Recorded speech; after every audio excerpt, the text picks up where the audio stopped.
So এখন বাজে রাত 10:30 অ্যান্ড আমার ভয়েসের অবস্থা স্টিল ঠিক হয় নাই। আমরা যাচ্ছি গাজীপুরে। গাজীপুরের উদ্দেশ্যে রওনা দিলাম। অ্যাকচুয়ালি আমাদের প্ল্যান ছিল বাসায় ইফতার করেই রওনা দিব। সো মোটামুটি 7:30টার মধ্যে বের হয়ে যাবে এরকম প্ল্যান ছিল।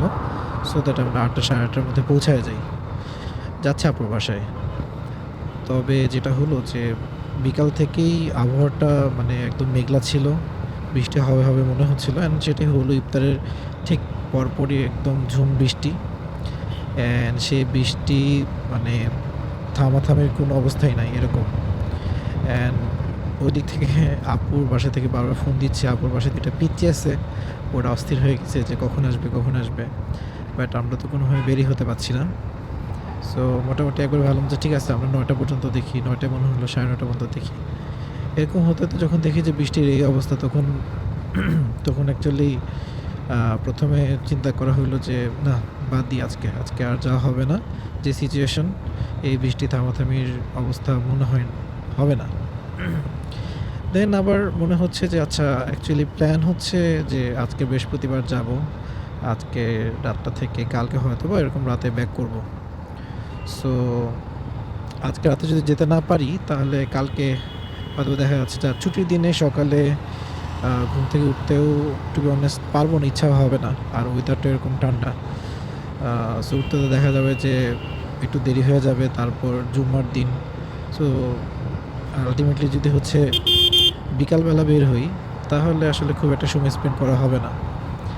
আর যাওয়ার উদ্দেশ্যই হচ্ছে যে ওখানে আমার মাদার ইন ল আছেন, আর যেহেতু দুটা পিচ্চি আছে ভাগ্না ভাগ্নি, সো ওদের সাথে হচ্ছে একটা গুড টাইম স্পেন্ড করা।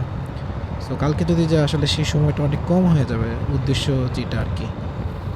এই জন্য পরে আমার ওয়াইফ বলতেছে যে আজকেই বের হই, যাই হোক না কেন। দরকার হলে আমরা রেইনকোট পরে বের হই, বৃষ্টি যদি চলে আসে আমরা বৃষ্টির মধ্যেই চলে গেলাম, সমস্যা নাই।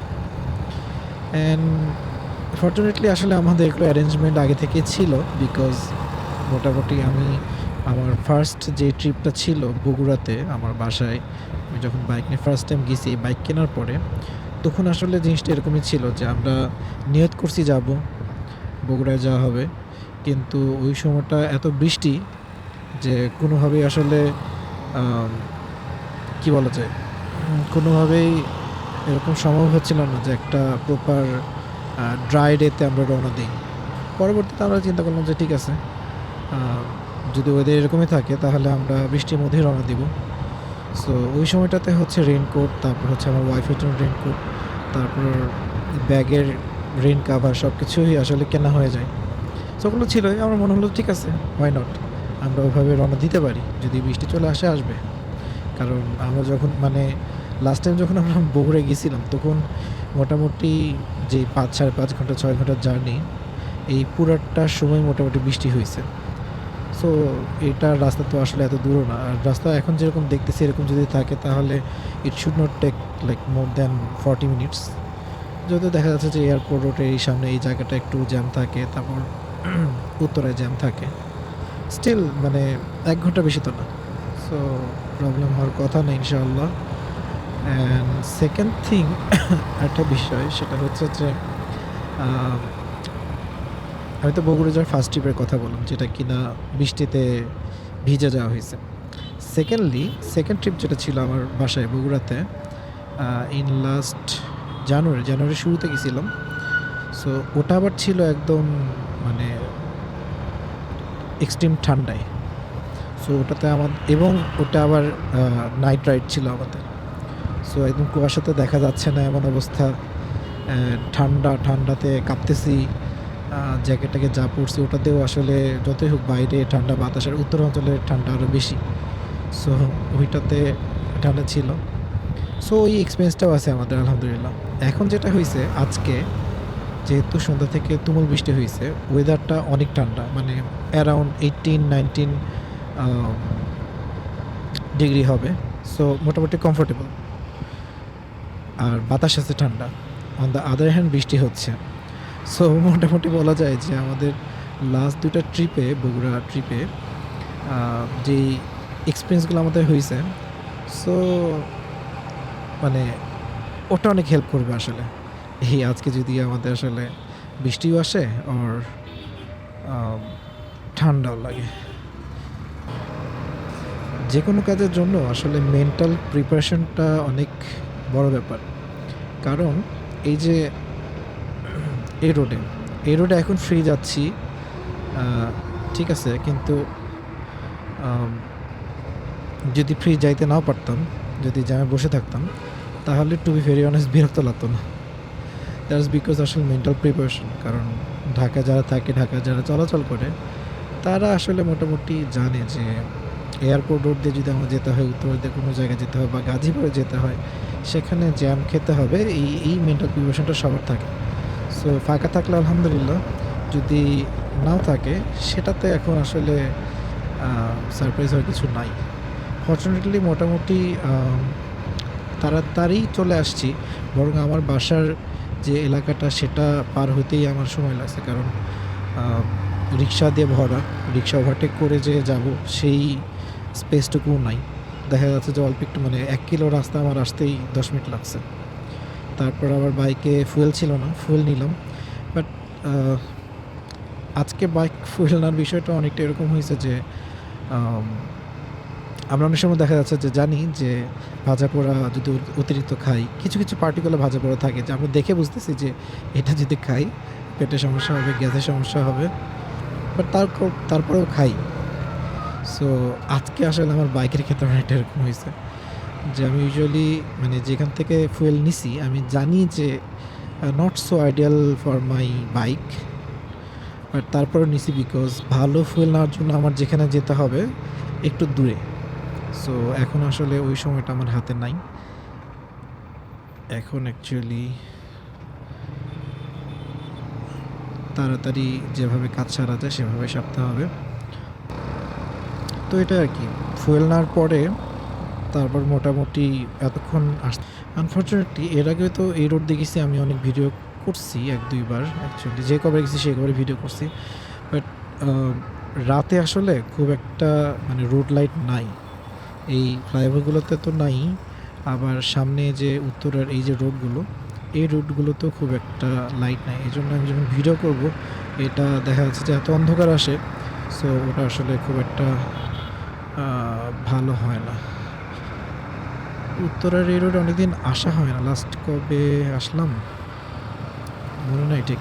বাট একটু ভয় লাগে to be very honest because রাস্তা তো বড় করছে ট্রু।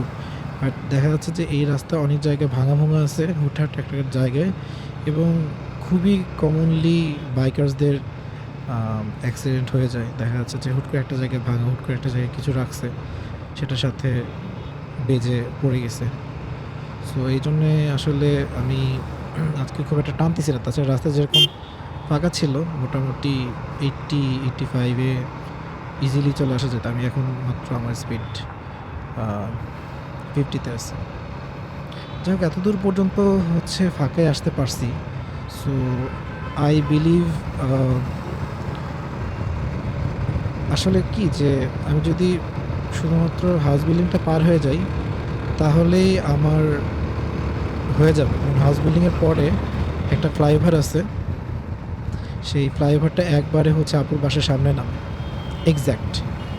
সো ফ্লাইওভার আসলে জ্যাম থাকার কথা না এই দিক থেকে। বিকজ মোস্ট অফ দ্য কেসেসে যেটা হয় যে গাজীপুর বা ওই দিক থেকে যে সকল ট্রাকগুলো রাতের ১০টার পরে ঢোকে হুইচ ইজ ট্রু।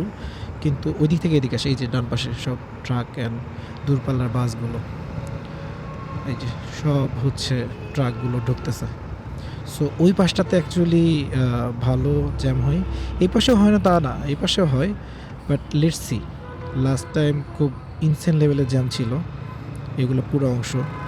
অ্যান্ড মজার ব্যাপার হচ্ছে যে লাস্ট টাইমে যে জ্যামটুকু ছিল এই ফ্লাইওভারে ওঠার আগ পর্যন্ত পুরাটাই ছিল এরকম যে যে সকল বাস মানে ভেহিকেলগুলো বাস হোক হোয়াট এভার ইট ইজ, যারা নিচেতে যাবে মানে ফ্লাইওভারে উঠবে না, তারা বেসিকলি পুরো ডানের লেন ধরেছিল। সো ফ্লাইওভারে যারা যাবে তারা তো অবভিয়াসলি তাদেরকে ওভারটেক করে ফ্লাইওভারে উঠে যেতে পারতেছে না। এই কারণে হচ্ছে লাস্ট টাইম যেটা হয়েছে যে আমরা আসলে অনেক অনেক সময় লাগছে মানে মোটামুটি ৪০-৪৫ মিনিট আমাদের এখানেই গেছে জাস্ট উত্তরের এইটুক পার করতে। এই যে আমরা দেখতে পাচ্ছি যে পুরোটা জ্যাম হয়ে আছে। আহ, দেখা যাক, বাট গাড়িগুলো রানিং, এটা একটা এটা একটা ভালো দিক যে গাড়িগুলো অ্যাটলিস্ট রান করতেছে, স্টাক নাই। আমার কাছে মনে হয় যে ওই জায়গাটাতে মানে যেখানে ফ্লাইওভার ওঠা হয় এবং নিচে ওই জায়গাটার পর থেকে একটু ক্লিয়ার হওয়া শুরু করে, তাছাড়া তো সবাই যে ডান লেন ধরে আছে। এটা হচ্ছে আমাদের মানে আমার অনেক জায়গাতে মনে হয় যে আমাদের দেশে এই এই জিনিসগুলো আরেকটু হয়তো বা আই ডোন্ট নো একটু মেবি সাজানো উচিত। কারণ ফ্লাইওভারের এই উদ্যোগগুলো অবভিয়াসলি ভালো, মানে এই জিনিসগুলো যে বাড়ানো হয়েছে আর এগুলো অনেক বেশি convenient, to be very honest. But the fact is এইগুলো যে এই যে এখানে যে থেকে যে ফ্লাইওভারটা শুরু হয়েছে ইমিডিয়েট, অ্যান্ড ফ্লাইওভারের মাথায় হচ্ছে এখানে বাস দাঁড়ায় আছে অ্যান্ড বাস লোক নিচ্ছে। সো এই জিনিসগুলো আসলে এই র্যাম্পগুলো একটু আগে থেকে শুরু হওয়া উচিত। সামনে অ্যাকচুয়ালি পুরোটাই ফাঁকা, আর যেহেতু ওয়েদারটা একটু ঠান্ডা, মানে ভিতরে আমার অনেক ফগ হয়ে যাচ্ছে। বাইক যতক্ষণ রানিং ইটস ক্লিয়ার মোটামুটি, but okay I have fog light, ভুলে গেছিলাম। ঢাকা শহরের মধ্যে যেহেতু হচ্ছে আসলে ফগ লাইট দিই না, আসলে ঢাকা শহর বলে কথা না, সব জায়গাতেই ফগ লাইট নিষিদ্ধ। এটা নিয়ে আমার যদি একটু কনফিউশন আছে, যেটা আসলেও নিষিদ্ধ কতটুকু ইউজুয়াল। অনেকে বলে যে যদি ফগ লাইট অ্যাকচুয়ালি হেডলাইটের নিচে লাগানো হয় দেন ইটস ফাইন, বাট উপরে লাগানো যাবে না। আমারটা নিচে লাগানো আছে, মানে নিচে বলতে টু বি ভেরি অনেস্ট মানে মোটামুটি সেম লেভেলে I would say. So but এটার জন্য কখনো কোনো প্রবলেম হবে কি হবে না দ্যাট আই ডোন্ট নো। যা হোক, এখানে হচ্ছে একটু আবার ডিভাইডার আছে। ওকে, ফার্স্ট টাইম যখন হচ্ছে আমি এই ইয়াতে আসছি, এই ফ্লাইওভারে উঠছে, তখন আমি বাম দিয়ে নিচে নেমে গেছিলাম। সো আই থট যে ডান পাশে যদি আমি চলে যাই তাহলে হয়তো বা মানে আপুর বাসা পার হয়ে অনেক দূর চলে যাব। সো আমি নিচে নেমে যাই, অ্যান্ড খুবই বাজে একটা মিস্টেক ছিল ওইটা। কারণ নিচের রাস্তা এত বেশি খারাপ, মানে এই রাস্তাটা উপরে যতটা ভালো তার থেকে বেশি খারাপ হচ্ছে নিচের রাস্তাটা। মানে গর্ত আর ধুলা ময়লা কাদা, মানে সব কিছুই পাওয়া যাবে, মানে এক ধরনের অফরোডিং। উপরে হচ্ছে রেসিং রোড, নিচে হচ্ছে অফরোডিং রোড। তো ওই দিক দিয়ে মানে যেতে এত বেশি খারাপ অবস্থা হয়ে গেছিলো আমাদের। তারপরে মনে হয় একবার আসা হয়েছে, এই যে এখানে আমার মনে হয় একটু জ্যাম লেগে গেছে, বাট ইটস গুড। আমি যদি মানে যেভাবে এতক্ষণ ট্রেনে আসলাম, এইভাবে যদি ট্রেনে যেতে পারি, আমার আপুর বাসায় যেতে আসলে 10 মিনিটের বেশি লাগার কথা না আর। সো টেকনিক্যালি বাসা থেকে আপুর বাসায় মোটামুটি আমি অ্যারাউন্ড 25 মিনিটে পৌঁছায় যাব, যদি ওইভাবে যাইতে পারি। নট শিওর যেতে পারবো কিনা, রাস্তা তো ফাঁকা।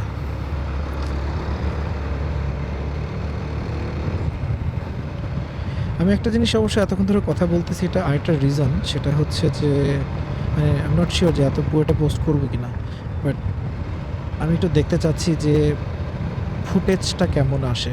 বিকজ আমি সবসময় হচ্ছে